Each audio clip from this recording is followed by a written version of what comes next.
Well, good evening, everybody. It is 5:15, 0515 UTC, GMT or Zulu, depending on where you were brought up. It is Gulf Harbour Radio, ZMH 286, Patricia and David, on a dry night. 100% cloud cover here. We're sort of in between systems, looking for more rain tomorrow. Well, we're not looking for it, but we're going to get it. It has been quite gusty today, north-northwest, just north-northwest. It's mostly northerly, between anything from 5 to 20 knots, a bit more out in the ocean. But the humidity is down a bit. It's actually 21 degrees still. I could get used to this beautiful temperatures that we're getting here. You wouldn't want to be in the southeastern part of Australia at the moment. It is very, very cold and icy. We're going to get the benefits of that system in probably a week's time, but it's pretty damned chilly there with snow quite low down. But it's been very pleasant here, and if you go by the calendar, this is the first day of winter. If you go by meteorological data, we have to wait another couple of weeks, which is I'm quite happy about if the temperature stays up.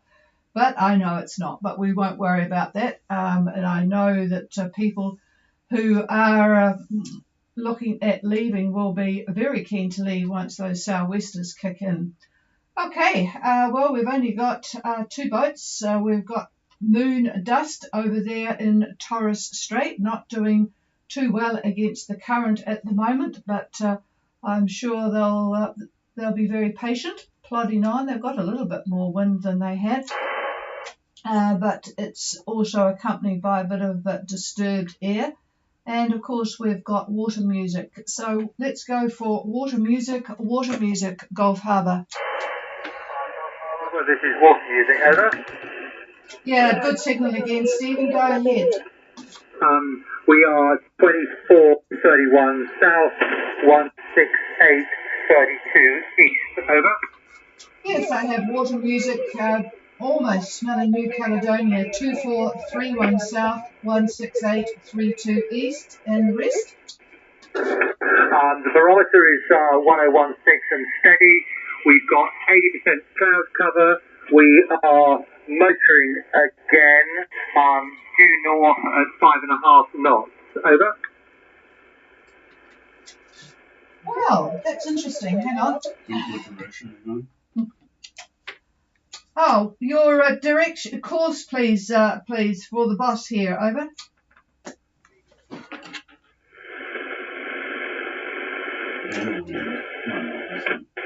Sorry about that.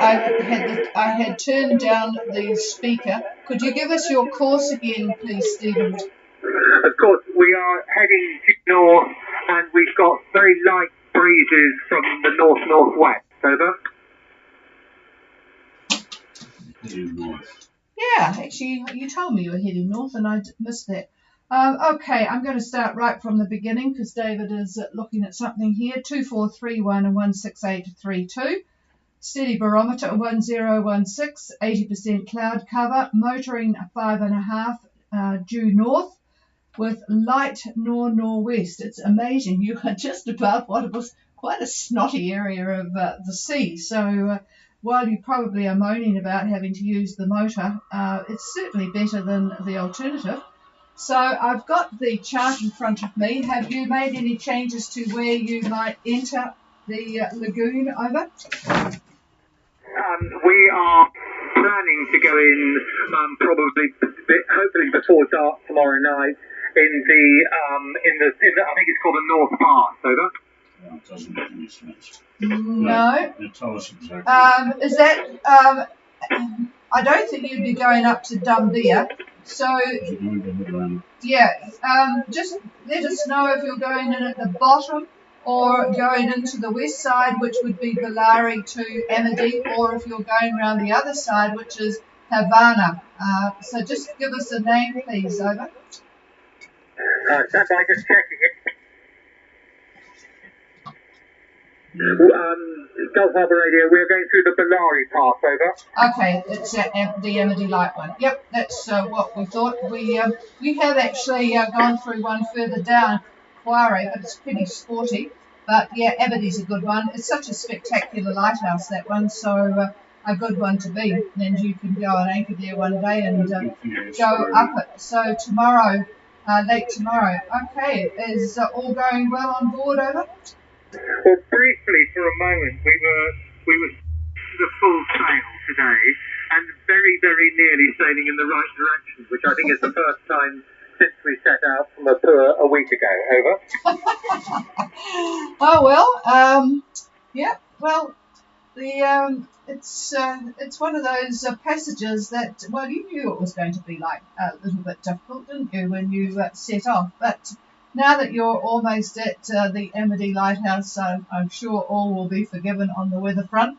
And certainly it hasn't been, since you've left, there haven't been any other passage windows. And it's not looking all that great until the weekend, and even that one's not all that perfect. So then you'll be able to relax, over. Indeed, Patricia. I've just been gesticulated by Greg, my wife, who's saying it was anything but what she was expecting. Over. Well, I guess you hit a few things on the weather front, but oh well, it sounds like she's done a good job of making sure everyone's fed on board, and certainly we think you guys have put up with some rather stroppy weather, so you must be built tough, over. I think again I'm having a head shaken at me at the moment. Stephen, Go ahead. yeah, Stephen, good. Okay, it sounds fine by me. Your wind tomorrow, you're finally going to be getting some southerlies out of this. It looks like a little bit west of south, 195, 200 degrees true, that sort of thing. Only about 10 knots. So that's going to be quite pleasant. This is at about 9 p.m. tomorrow. Now, are you making a night arrival, or are you going to hang back and come in at daybreak on Friday? Over. David, the positions and the forecast we saw looked like the wind was going around to the southwest, as you said. So I'm fine with the idea of hoiking the spinnaker up for an adventurous entrance into the pass at night. Oh, God. Well, that will be an adventure. It's a wide pass. We've been in that area quite a few times, and you do have to make some course changes, as you can see. Now, have you been through there before, or is this your first time? Oh. This is our first time, and I repeat, we are definitely not going to be putting the spinnaker up. Our plan is to get there as quickly as we can, and then make a decision as to whether we go in and then, as I think Patricia was mentioning, anchor under the lighthouse before proceeding into Namur itself on Friday morning. Over. Yep. Roger that. Friday, the winds do shift. You're looking at southeast winds on Friday. Virtually all of the models are agreeing with that. I'm going to take a look at briefly the French modeling, which I always go by in New Caledonia. I don't pay a whole lot of attention to hold on my computer. I don't pay a whole lot of attention to EC and GFS in New Cal.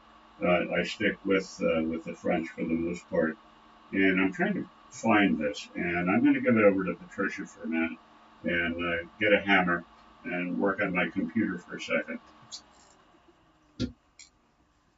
Actually, it's not the computer, it's the fact that with speaking at the same time, the RF does affect the computer. Yes, it's interesting. I can't remember whether Amity has got mooring balls or not. You can take all of the marks and lights in New Caledonia to the bank. They are absolutely superb.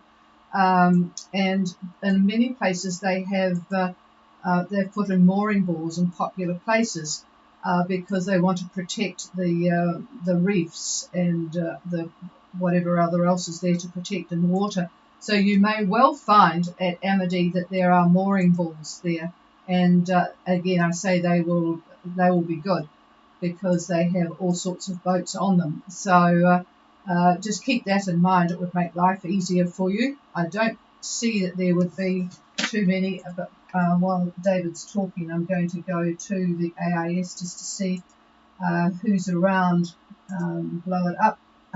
Don't see anybody with AIS in the area, so I don't think that if there are mooring balls that there would be a lot of people on them because it's very early in the season.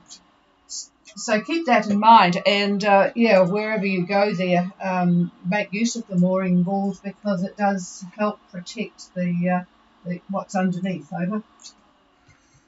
Patricia, thank you. That's very helpful. I think if we do go in after dark, I think we will almost certainly stop about anchorage by Hammerday, and we had read something about the balls, but if there are some there, we can pick one up. We'll only be there until first light before we then need to move into to clear in. I think the French are no longer quite as lenient towards Brits arriving as they used to be when we were part of the EU. Over. Well, I'm not too sure about that. They're very nautically minded in New Caledonia, and as long as you're going in the general direction of checking in, they don't mind if you stop because they know about weather and currents and all the rest of it. I mean, you can go in, as we have done at the bottom, and work your way up, and as long as you're going in the general direction of Noumea to check in, it is not a problem. And it's very wise of them to do that, particularly coming through the Havana Pass. I mean, you've got some pretty big currents to deal with, and it would be stupid to go against them going up the lagoon. So yes, they're not too fussed. It would be interesting to hear from you about the check-in procedure. I'm interested to know whether they're making an issue of the repatriation health insurance business. So would be interested to hear about that.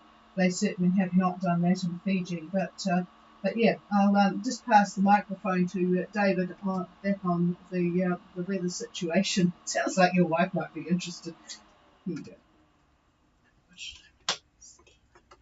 Yeah, hi Stephen. Okay, I'm taking a pretty good look at what's going on here, and Friday morning, yes, it will be, I would say, in the neighborhood of south-southeast to southeast, very light. It'll be a motor if you decide to come in the morning. We here at Gulf Harbour do not give advice, but if it were us, we would actually slow down and come in during the early morning hours. Reason, basically there's a lot of current that runs through these passes, and it makes a little bit for possibly a tricky situation at dark when you really can't see much except the flash of the light on the lighthouse, and then of course they're well marked with the buoy lights and that sort of thing. But that's entirely up to you as skipper.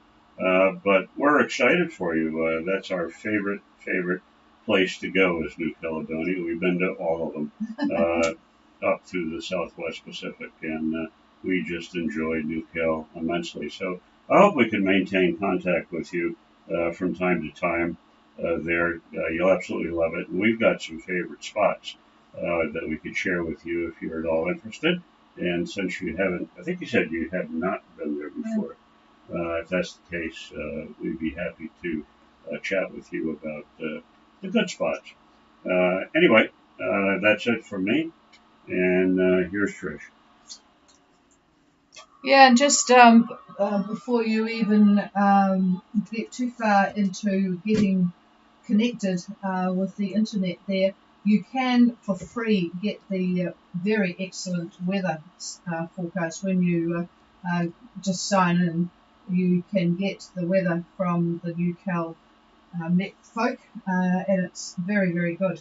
And in fact, when you come to leave there, we always wander up the hill to visit them and have a chat. But yes, you can get that. It's all free. It's not part of what you pay for on the internet connection, which can be a little bit of a saga.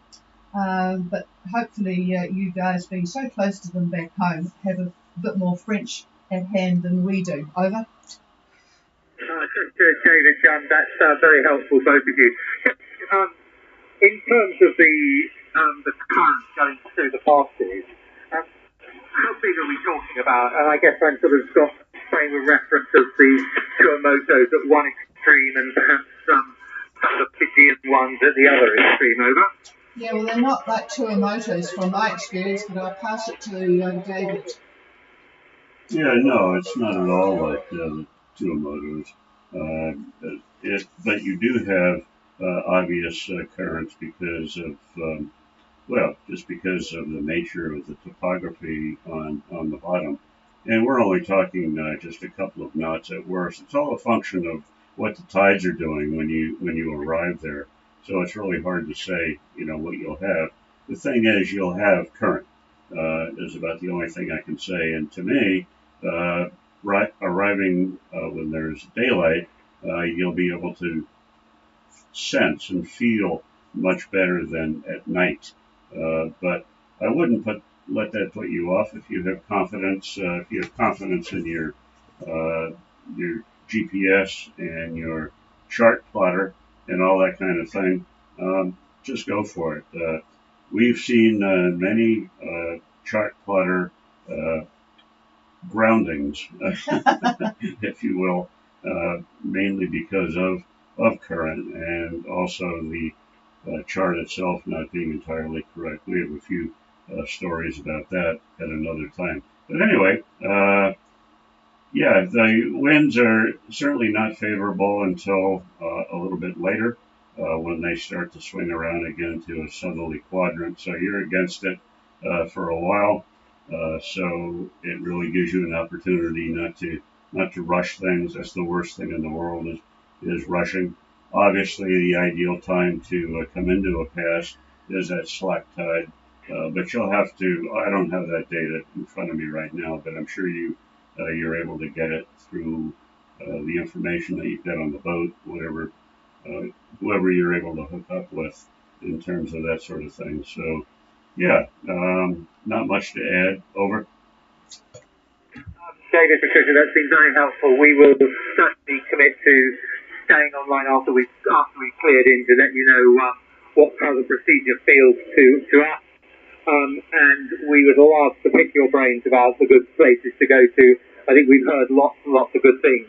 But we'd also like to hear a little bit more about the guys who are up in the Torres Strait, because that's where we're heading on a longer term basis. Over.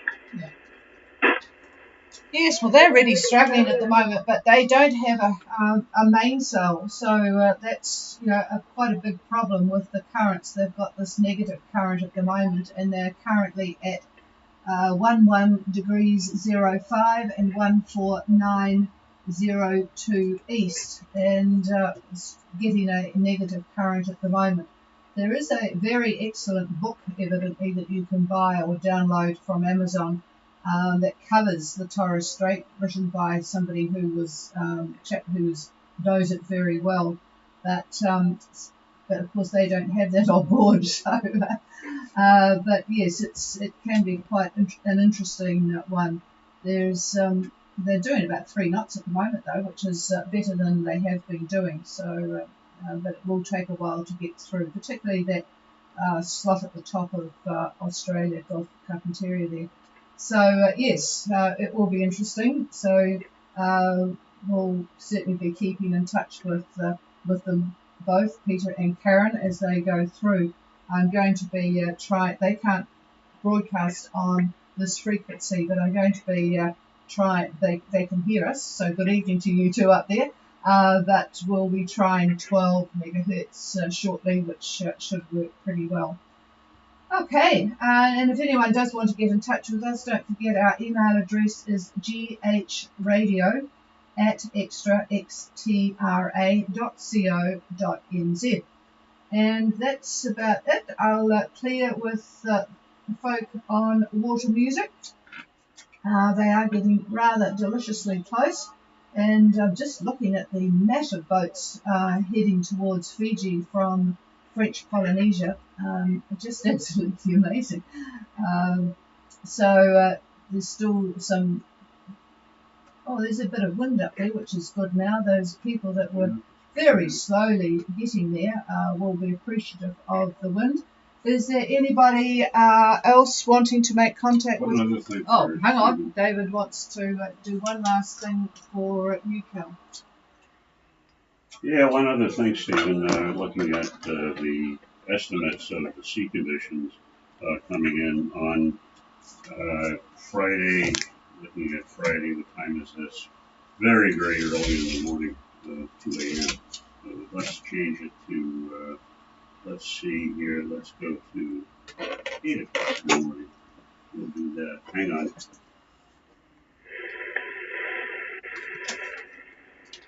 Right. Okay. The sea conditions.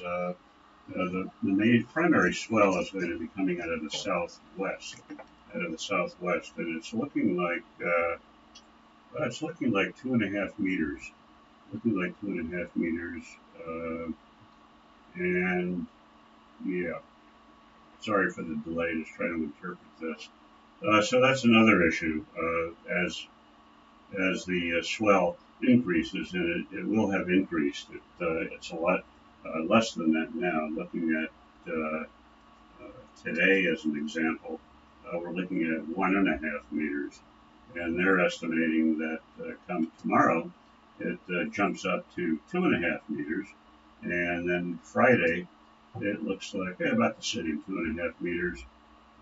So yeah, it hasn't changed much between Thursday and Friday, but more than what it is now. So that's another consideration, how big the swells are that are coming in, and that will affect the current as well through the pass. But don't let me scare you. It's certainly doable, and we've done it, and we've been there in dark too. But we prefer nighttime conditions. And here's Trish.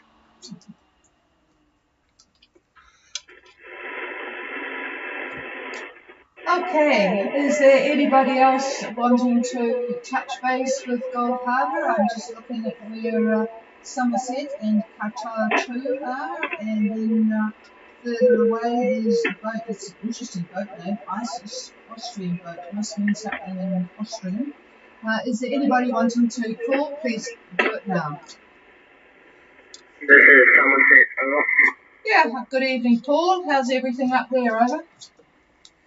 Yeah, we moved from Bob Reef to Mataki Island. On the way down, we did manage to catch one of those very expensive tunas. We did find out that they are some sort of mackerel tuna because they have that little texture on top of their top part of their body. So we'll definitely try that raw. And we also did go spearfishing today and got another mackerel. So we're slowly stocking up on fish again, over. Well, just be careful of that mackerel with the ciguatera. Pity you didn't have a cat on board. People, if the cat doesn't eat it, it's no good. But mackerel, isn't mackerel one of the problem fishes? It could be. Yeah, it could be. So yeah, be a bit cautious of the ciguatera on the mackerel if it's a big one. It's best to ask the locals on something like that. Yeah, it's interesting. The AIS doesn't show They say the name of the island. Hang on a minute, I'll pass the mic. yeah, old rule of thumb that I don't know how accurate it is, but they say on fish that you're not sure about, if it's longer than between the end of your fingers and your elbow, best not to eat it if you don't know what it is or what the situation is. The locals would know. Usually the locals know. It's funny because we've encountered locals that have absolutely insisted that it's great to eat, and the very next day they want to have somebody get ciguatera. I think this happened once with a priest. Oh my goodness, it was Remember the that? pastor. Yes, yeah, it was a pastor that was coming in. They decided to have a feast for him the night before, and the poor guy the next day was sick as a dog. They had to fly him out. So yeah, that's right. They had to fly him out. They got a helicopter in. He survived, but it wasn't a great aftermath to his dinner. Anyway, best to ask, and if you're not sure, best not to eat it. So yeah, and also Fiji, looking at their winds and whatnot, things are fairly light. looking at southeast about 10 to 15, right through pretty much all day tomorrow. And the outlook is a slight increase, probably 15 to 20. That's also southeast, and that'll be moderate to rough seas with that kind of wind.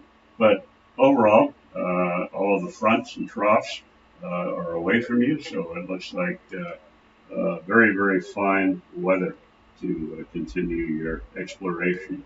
Over. Yeah, roger that. We did ask the rotary boats I sent at him and if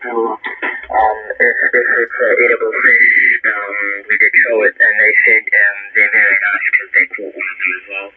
So, and it's also not very big. It's about 25 centimeters, so it's not a large fish, so we're not too worried about it. Oh, yep, that sounds as if it meets the criteria. Whoops, I've just dropped something here. Of between the hand and the elbow, so that should be good. And I just was looking around. Looks like Blue Oceans have.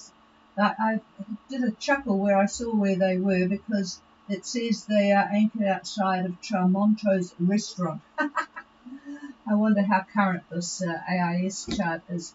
Anyway, all right, so it sounds like all is well. And another bluefin tuna. I don't know, you may not have been on last night, but Water Music managed to catch a bluefin tuna as well. So, yeah, looks like the ocean is very healthy. Okay, well, enjoy. Sounds like your weather is certainly better than ours is here. Okay, we're clear with Somerset. Is there anybody else?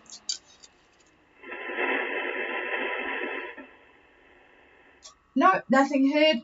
Have a good night, everybody. This is Gulf Harbour Radio, and we will be clear until 5:15 tomorrow night. Cheers all.